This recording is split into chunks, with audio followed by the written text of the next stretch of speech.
আপনাকে যদি উনি কোনো রকম অত্যাচার করে, আপনার মেয়ে যদি কোনো রকম অত্যাচার করে, এই দাদাকে বলবেন মেম্বার দাদা আছে, আমরা সবাই আসবো, আপনার মেয়ে আর বউকে ঘাট ধাক্কা দিয়ে এখান থেকে বের করে দেবো, একদম অন ক্যামেরায় বলছি।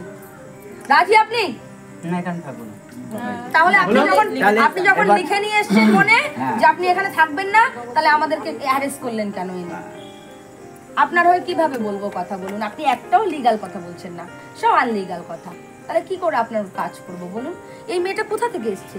আপনার একটু দয়া হয় না এর প্রতি? তুমি প্রেজেন্ট সব জানো, তাহলে বাবাকে তোমার বলা উচিত যে আজকে তুমি আমার বরের নামে লিখে দিয়েছো, তাহলে বোনটা কি করেছে? মেন কথা হলো জমি জাতির কাজ আমি করি না, আর ওই টাকা পয়সা সুদের লেনদেন আমি করি না। এখানে যদি আমি জানতাম যেটা জমি জাতির কাজ, আমি আসতামই না। এখানে উনি লিখেছে কি, আমি একটু পড়ে শোনাই সবাইকে। এক দুজন আছে তো আপনার পরে কথা বলবে, কেউ একটা ব্যক্তি আপনার পরে কথা বলছে না, তার মানে একমাত্র আপনি ভালো আর সবাই খারাপ। এটা কি সম্ভব? এটা কি কোনো জায়গার নিয়ম বলুন তো? এই পাড়ায় কেউ ভালো আছে যে আপনার পর নিয়ে কথা বলবে না আপনি ঠিক? কিন্তু সেই মানুষগুলো আমি পাচ্ছি না। কাজ করতে তখনই প্রবলেম হয়, একটা পাড়ায় গিয়ে দেখা যায় যে না উনি রং আর তারা ঠিক। এতগুলো মানুষ এসছে, সবাই আপনার বিরুদ্ধে কথা বলছে দাদা, তাহলে আপনি তো ঠিক মানুষ নন। আর ঠিক মানুষ ছাড়া তো আমি কাজ করতে পারি না, সেটা তো আমি করতে পারবো না, কারণ আপনাকে সবাই খারাপ বলছে। এই ভদ্রমহিলা আর আপনার মেয়ের কি এমন কি দোষ? কোনো অপরাধী না, বলতে হবে না তো, কোনো অপরাধ না। এই মেয়েটা অপরাধ কি অন্যায়? এদের অন্যায়টা কি? মেয়েটাকে তো দিতে হবে। এ কি? আপনার তো মেয়ে, এটা তো আপনার সন্তান, আপনি নিজেই বলছেন এটা আপনার মেয়ে তো। এটা আপনার মেয়ে তো দাদা, তাহলে এর তো কিছু প্রাপ্য আছে দাদা। আছে তাহলে বলুন তো কি দিচ্ছেন? তাহলে একে দিন কিছু। আমাকে এখানে ঘোরা ছিল, তোমার তুই করতে গেছিস, তোর চিঠি না, তুই করতে গেল। এখন আর বলবে না, এর আপনারা দায়িত্ব নেবেন তো? হ্যাঁ, এখানে আসুক যদি না, সংসার আসুক করে, না, আসুক। এখানে যদি উনি ভালোভাবে সংসার করে, নাম্বার দিয়ে যাই, লাস্টে ফোন করে সকালে একবার বিকালে একবার দেখে যাবো, শুনে যাবো। এখানে থাকলে আপনার প্রতি কোনো রকম অবিচার হলে ওনাকে এই বাড়ির থেকে আমরা সবাই এসে একসাথে নামিয়ে দেবো বাড়ি থেকে। এটা বলে দিলাম। আমার বাড়ি বগুলা, এখান থেকে 40 মিনিটের রাস্তা।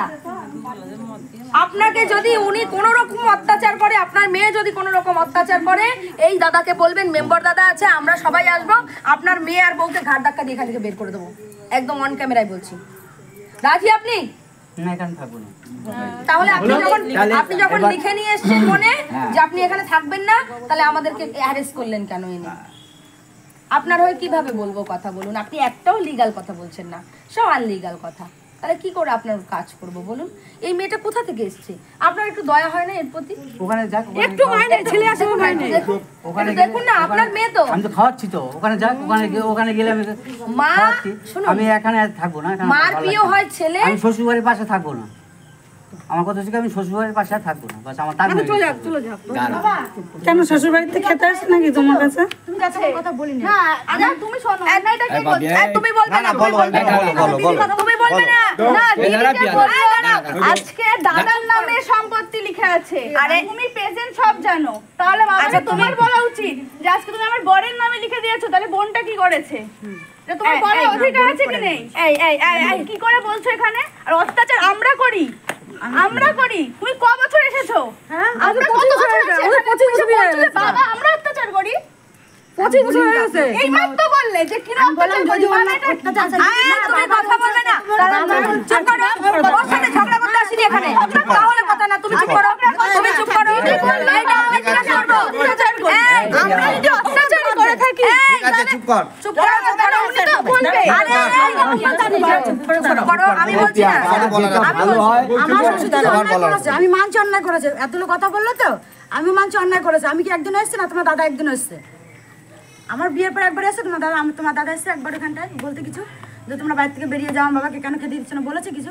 না আমি এসেছি একদিনের জন্য। খেতে দিচ্ছে না মানে? আমি বলছি কথার কথা, বলেছি কেন? করো, কথা বলো না।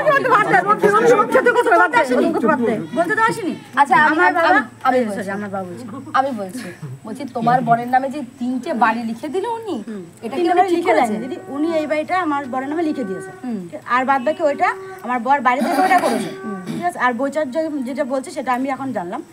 এর আগেও শুনেছি যে ওটা দুজনের নামে নাকি আছে, বাবার নামেও আছে আবার আমার বরের নামেও আছে।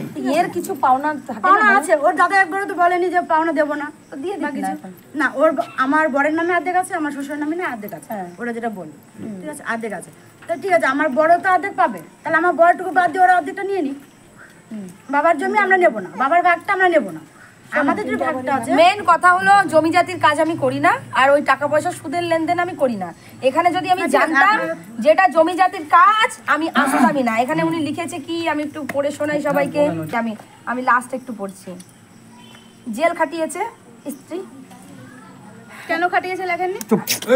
কি বলতে সেটা শোনো না। জেল খাটিয়েছে উল্লেখটা করে আমার স্ত্রী আমার সাথে থাকতে চাইছে না লিখেছে। অতএব আপনার কাছে একান্ত অনুরোধ যে আমার স্ত্রীকে ফিরিয়ে এনে দিন, সব ঠিক হয়ে যায় তার জন্য আপনার কাছে বাধিত রইলাম।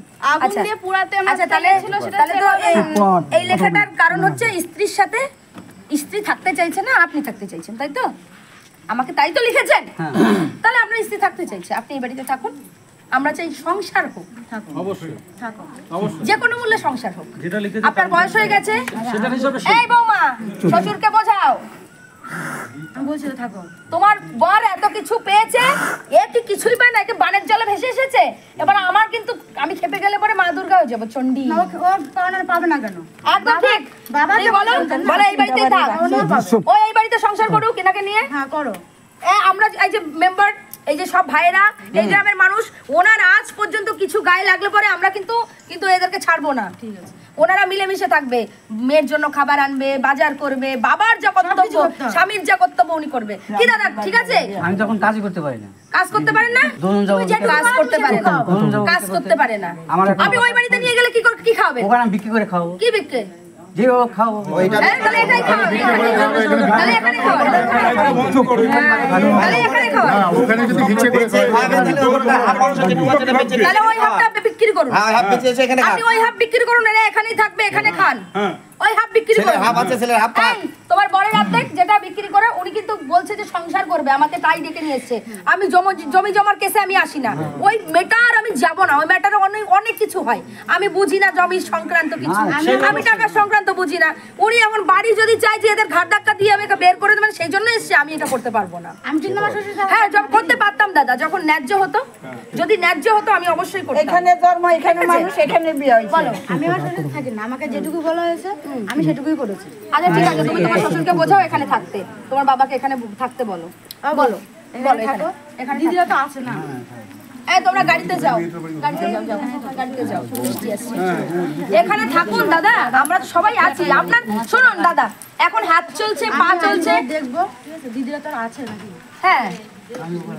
আরে শুনুন না, বলছি গ্রামের সবাই আপনাকে সাপোর্ট করছে, তা দেখেছেন কেন? দিদিকে কেন ডেকে? আমি তো অ্যাডজাস্ট করে সংসার করাতে চাই। ওখানে আপনাকে। ওখানে ফাটা ওখানে কি এখানে সমস্যা আপনার হবে না? আমরা বলছি তো সবাই, এখানে আপনার কোনো সমস্যা হবে না। আপনি এখন শক্তি আছে, হাত রাত চলে, কদিন পরে বৃদ্ধ বয়স আপনাকে দেখবে কে? এই বৌমা দেখবে? বৌমারও তো বাচ্চা কাচ্চা হবে, আপনার ভার তো ওনাকে নিতে হবে, বোঝেন না আপনি? হ্যাঁ, আপনার বৌমা বলছে এখানে থাকুন না। আচ্ছা ম্যাম, আমাদেরও বলছে তখন কি করবে? তখনও মানুষ আছে। বলছি আপনি ওনার সাথে থাকতে চান না, তাই তো? তাহলে এই যে বাড়িটা, এই বাড়িটা ওনার নামে করে দেবেন। আপনার নামে যা কেস খামারি করেছে, আপনাকে স্বইচ্ছা মিউচুয়াল ডিভোর্স দেবে, উনি রাজি। এই বাড়িটা লিখে দিলে তাহলে তো এটা সমস্যার সমাধান। আপনি কি রাজি? মেয়ের নামে তো, মেয়ের নামে লিখে। হ্যাঁ, মেয়ের নামে দেন, মেয়ের নামে লিখে দেন, কেস খামারিও তুলে দেবেন এবং ডিভোর্স, মিউচুয়াল ডিভোর্স হয়ে যাবে। রাজি? আচ্ছা ঠিক আছে। ওনাদের জিজ্ঞাসা করে। আচ্ছা এবার আপনি চলেন, ওদিকে যান, বসুন, আপনি বসুন।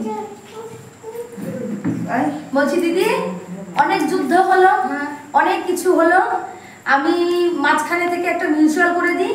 তো আপনাদের যখন দুজনের বনিবনা হয়ই না, এত বছর ধরে কেউ করতে পারেনি, 25 বছর হয়েছে। চুপ করো।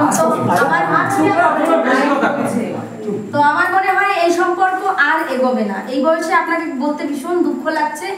আপনাকে এই বাড়িটা দিয়ে দিলে কি আপনার স্বামীকে আপনি মিউচুয়াল ডিভোর্স দিতে রাজি? হ্যাঁ, রাজি। আপনার মেয়ের নামে দেবে কিন্তু এই বাড়িটা, ঠিক আছে? আর কোনো দাবি দেওয়া নেই তো? কেসগুলো তুলবেন তো? সব তুলে দেবেন তো? এই বাড়িটা আমরা দাঁড়িয়ে থেকে কাজটা করে নেব। আপনি এই বাড়িটা উনি এই বাড়িটা আপনাকে দিয়ে দেবে, আর আপনার যা কেস খামারি আপনি করেছেন তুলে নেবেন, আপনার মেয়ের নামে বাড়িটা হবে। রাজি তো? বাস, ঠিক আছে, লাগবে না, ঠিক আছে। আচ্ছা আপনাকে তোর জীবন বাড়ি দিলে হবে, বাড়ি দিলে। বাস, লাগবে না, আমার কিছু লাগবে না। তোর জীবনটা নষ্ট হয়েছে, জীবনে এভাবে পড়ে আছি, তোর জীবনের দাম কি?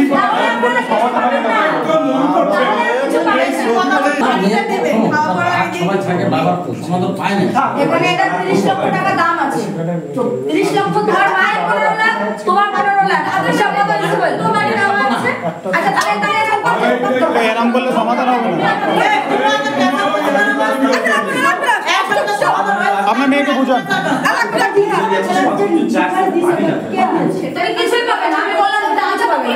লিগালি তো হচ্ছে যদি কাউকে চাই যে আমি ওকে দেব না আমি ওকে দেব। তো পাবে না। এটা ওনার নামে না ওনার কি না বুঝলি সব কথা হ্যাঁ নন্দিনী ভাই বুঝতে পারছেন না। আচ্ছা আমি এখন ন্যায্য কথা বলছি। আপনি বুঝবেন আমার সামনে নাম চুপ চুপ এত লোক কেন ভিতরে আমার সম্পত্তি আমি কাকে দেব কাকে দেব না সম্পূর্ণটা আমি ডিসাইড করব। আমার 10টা মেয়ে থাকলে 5টা ছেলে থাকলে আমি যদি না চাই আমি যদি বলি কোনো ট্রাস্টে দিয়ে দেব তাহলে দিয়ে দেব। তো সেই জায়গায় ও কেস করেছে কিন্তু নাও পেতে পারে লিগ্যাল বলে ও নাও পেতে পারে। আমার সম্পত্তি আমি ফেলে দেবো নষ্ট করে দেবো কিন্তু এখন যেটুকু পাচ্ছে আবার খাওয়া পড়াও চাইছে তাহলে হবে না। তাহলে চলে যাচ্ছি তোমরা দেখো কি করো। তো মা বলছে 25 বছর 25 বছর আমার এখানেই থাকতে হবে। এখন এক জায়গায় এসে পয়সা হচ্ছে আর তারপরে অধৈর্য বয়সে তোর মা বাবা করিস না ঝামেলা এখানে চুকাই দে। ওর মারও তো কষ্ট হচ্ছে না। একটু ভিতরের দিকে একটু জায়গা করে ভাগ করে তুমি ব্যাংকে টাকা রেখেও খেতে পারো। আচ্ছা ঠিক আছে এবার আমরা বলি এবার বলি আপনি এই ওয়ার্ডের মেম্বার আপনাকে অসংখ্য ধন্যবাদ। আপনি এসেছেন আমাদের ডাকে। আর আজকে যেটা হলো আপনার অর্ডারই এই দিদি ওনার স্বামীর সাথে বনিবনা হয় না দীর্ঘ অনেক বছর। কত বছর? 25 বছর। তো যাই হোক আজকে আমরা একটা জায়গায় এসেছি আসতে পেরেছি। এই বাড়িটা 7 বছর ভালো ছিল। এই বাড়িটা হচ্ছে আমরা মানে দাদাকে বলে ওনাকে দিয়ে দিচ্ছি মানে ওনার মেয়েকে দেবে মেয়ের নামে আর উনি ডিভোর্স করবেন এবং কেস খামারে তুলবেন। আপনি সাথে থেকে এটা করবেন ঠিক আছে? ঠিক আছে যাই হোক আজকে আপনারা দেখলেন আমরা আছি ফুলিয়াতে। এটা সমঝোতা হলো 25 বছরের একটা সমস্যা সমঝোতা হলো। আপনারা সকলের সাথে থাকবেন পাশে থাকবেন অনেক ভালোবাসা দেবেন। যারা পছন্দ করেন না তাদেরকে নমস্কার আর যারা অনেক পছন্দ করেন তাদের অনেক ভালোবাসা নমস্কার। ভালো থাকবেন সুস্থ থাকবেন।